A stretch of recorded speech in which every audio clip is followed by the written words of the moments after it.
सीताराम दोस्तों, आज का टॉपिक है यूपीएससी सीसेट प्रीलिम्स 2016 का पहला पेपर है।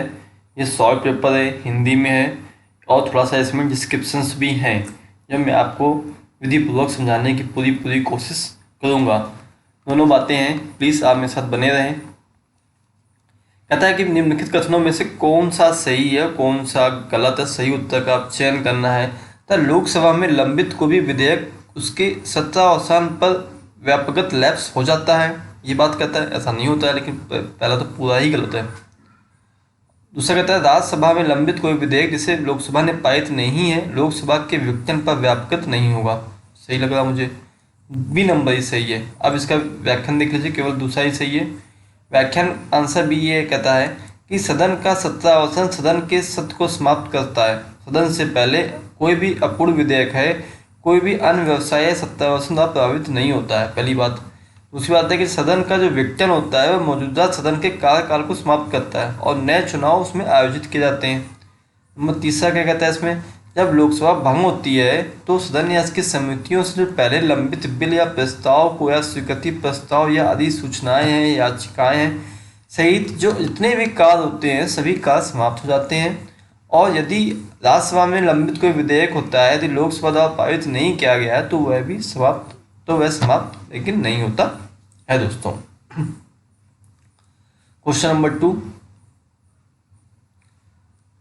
निम्नलिखित में से कौन सा है सूचक हैं जिनका IFPRI द्वारा वैश्विक भूखमरी सूचकांक ग्लोबल हंगर इंडेक्स रिपोर्ट बनाने में उपयोग किया गया है। अल्प पोषण, शिशु वृद्धि रोधन और शिशु मृत्यु दर, तीनों में किया जाएगा। देखिएगा सी ही नंबर से 1 2 3 तीनों ही कहता है जो वैश्विक भूखमरी सूचकांक है GHI और विश्व स्तर, देश स्तर और क्षेत्र स्तर पर हम किसी भूखमरी को मापने और चिन्हित करने के लिए प्रोग्राम करते हैं वो इसी वैश्विक भूखमरी सूचकांक के अंतर्गत करते हैं। और जो प्रत्येक वर्ष होता है GHI की जो गणना होती है वो अंतर्राष्ट्रीय खाद्य नीति अनुसंधान के द्वारा की जाती है। किस तरह की जाती है?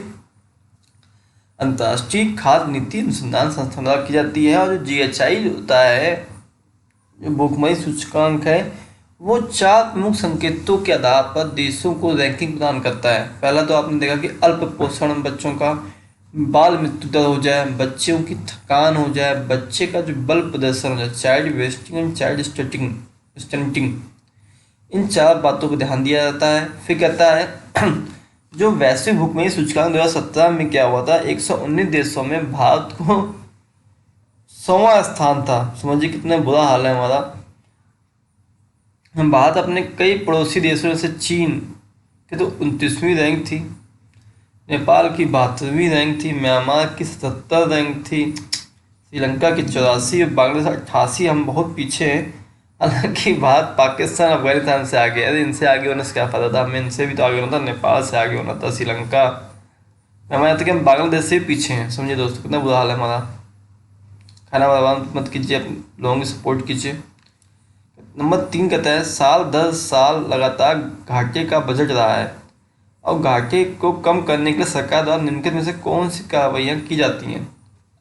अगर घाटा हो रहा है तो क्या करेंगे?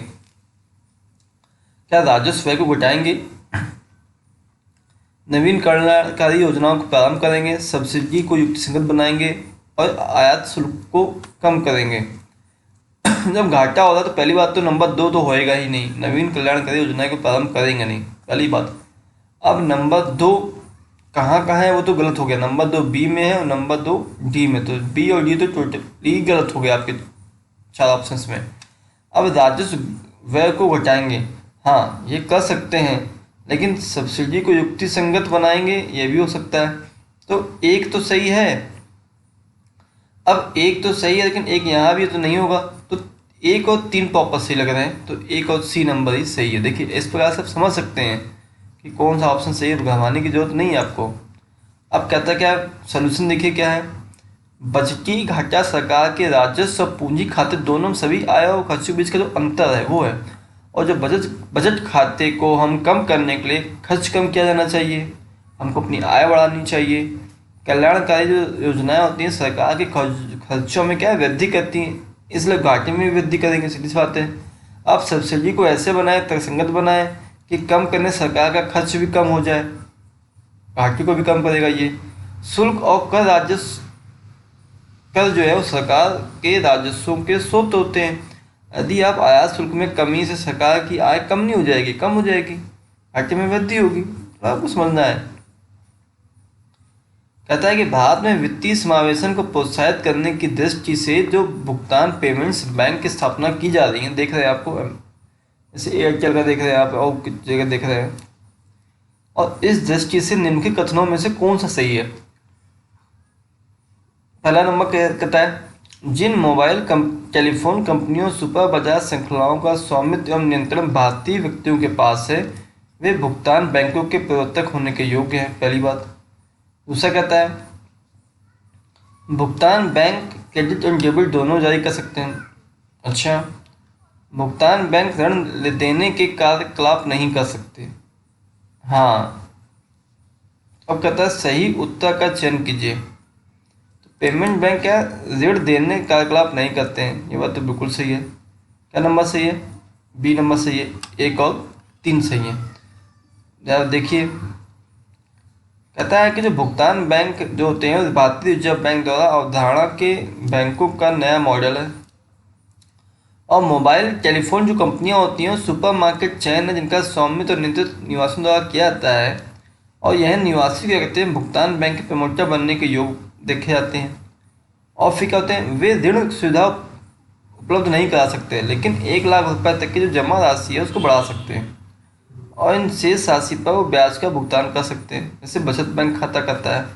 वो भी वो मोबाइल फ़ोन के माध्यम से स्थानांतरण और प्रेषण सक्षम कर सकते हैं।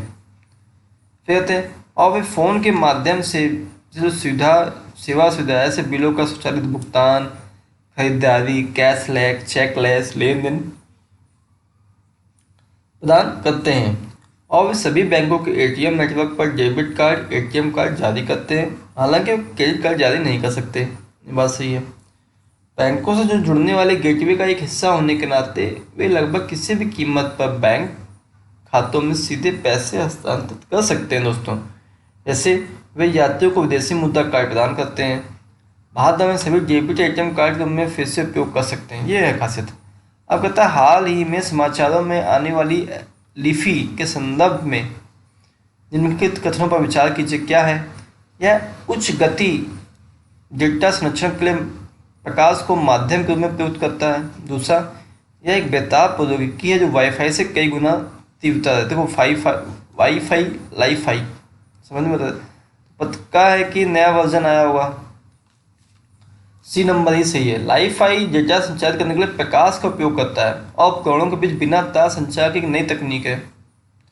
लाईफाई वाईफाई के समान ही होती है, बस महत्वपूर्ण तकनीकी अंतर यह होता है कि वाईफाई क्या होता है डेटा प्रसारित करने के लिए रेडियो आवृत्ति का उपयोग करता है, और डेटा संचित करने के लिए प्रकाश का उपयोग करके लाईफाई उच्च बैंड विड्थ वाले में काम करती है। इलेक्ट्रोमैग्नेटिक हस्तक्षेप वाला से विमान, केबिन, अस्पतालों के लिए अति संरक्षित क्षेत्रों में वो काम करने और उच्च संरक्षण गति देने ऐसे कई फायदे प्रदान करने की वो लाईफाई अनुमति देती है, वो कि प्रकाश चलती है, लाइट इंफ्रारेड। अविशिष्ट राष्ट्रीय निर्धारित जो अंशदान है इंटेंडेड नेशनल डिटरमाइंड कंट्रीब्यूशन जो पद है वो कभी कभी समाचारों में किस संदर्भ में आप देखते हैं बताइए। बी नंबर में देखते हैं कि जलवायु परिवर्तन के सामना करने के लिए विश्व के देशों द्वारा बनाई गई जो कार्य योजना है, जो इंटेंडेड नेशनल डिटरमाइंड कंट्रीब्यूशन जो है वो ग्रीन हाउस गैस के जो उत्सर्जन में कटौती करने के लिए यूनेस्को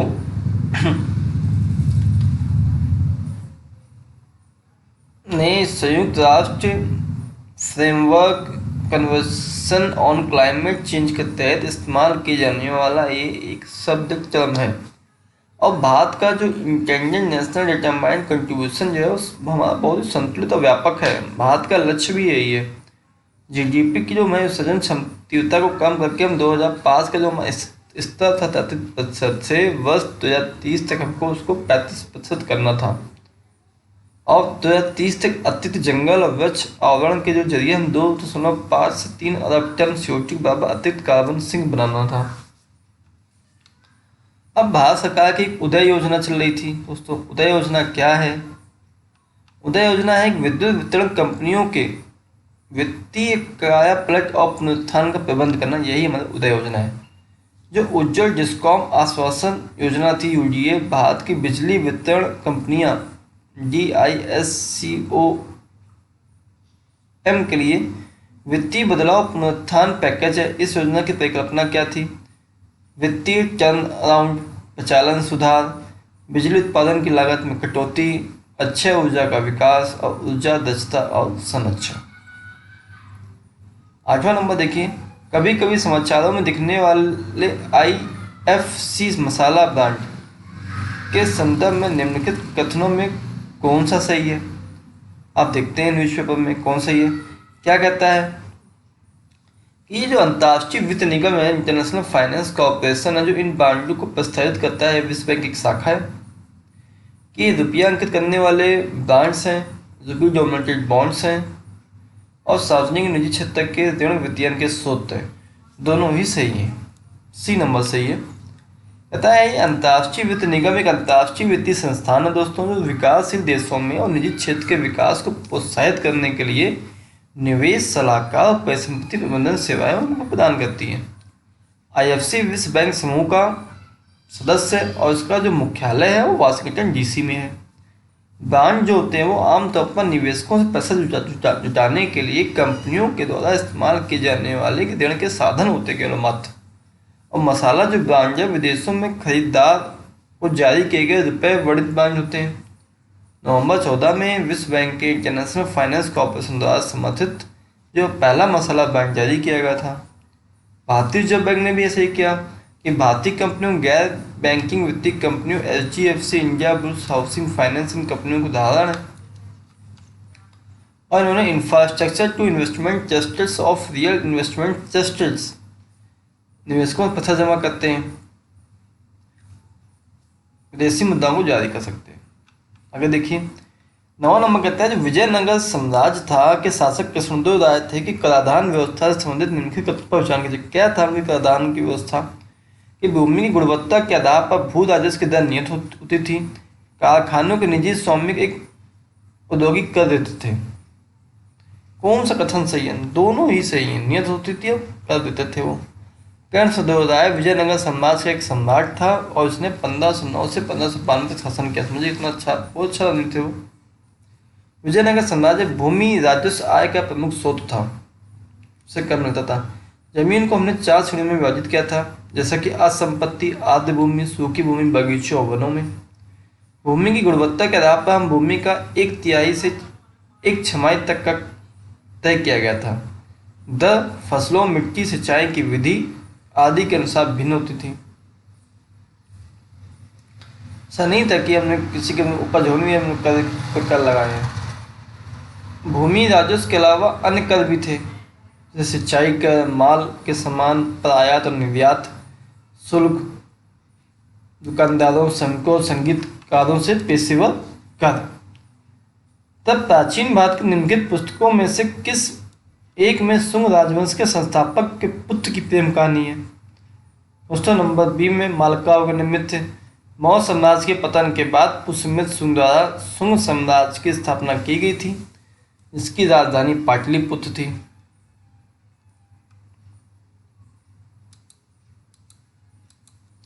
और पुष्यमित्र के जो बेटे थे अग्निमित्रा ने उनकी जगह ली थी। और मालका अग्निमित्रम कलिदास और संस्कृत का एक नाटक है जो शुंग सम्राट अग्निमित्रा की प्रेम कहानी बताता है।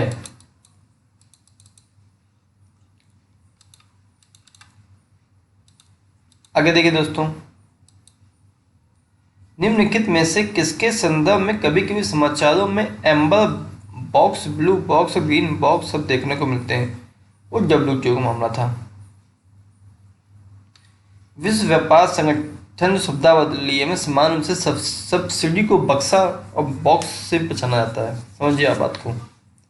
और इस बक्से के लिए ट्रैफिक लाइट के तरीके 3 रंग निर्धारित किए गए। हरा जिसमें का मतलब अनुमति, कहरवा धीमा चलना, कम करना, लाल निषिद्ध मना।